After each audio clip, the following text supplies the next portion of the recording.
$10,000 وزياتريش. دار زيتونة إسبانيا ثمني زياتر ل 500 سال.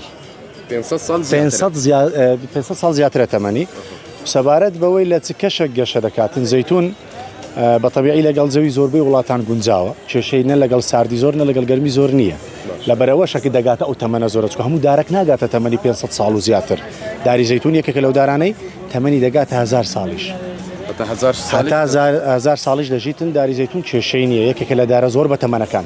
ئەمانە زیاتر بۆ جوانین شوێنەکان دادەنرێت یاخود بۆ بەرهەم دادەنرێت نەخێرەوە بەرهەمدار نییە ئەوە تەنها بۆ جوانی بۆ زینە بەکاردێتن بەڵێ ئەوە قیاساتی زۆرە طبعاً داری زەیتون هەیە مەسەلەن تەمەنی لە لێوان 12 بۆ 15 ساڵە چەند تۆپێکی هەیە ئەگەر باخچەکەت زۆریش گەورە نەبێتن پێویستە دار زەیتونە کوای لێ بیت لەوەی باخچەکەت جوانتر بە دەرکەوێت. خواستی زۆر لەسەر ئەم جۆری دارانە ئەو داری زەیتون بەگشتی خواستی زۆر لەسەرە. ئێستاوە دارێکی زەیتونی ئیسپانیە من لە داری زەیتونی ئیسپانی قیاسی بچووکشم هەیە بە نمونەوەی باسم کرد 15 ساڵی نرخیان لە $1000 تا $10,000 دەست پێ دەکاتن $10,000 و زیاتریش. ئەو نرخە زۆرش دەگەڕێتەوە سەر ئەو تەمەنە زۆر ئەگەر تێبینی بکەن لە قوتری دارەکە ڕادیارە ینی پیری پێوە دیارەوە کە ئاساوارێک مایتەوە تەمەنێکی زۆری هەیە بەدڵنیاییەوە.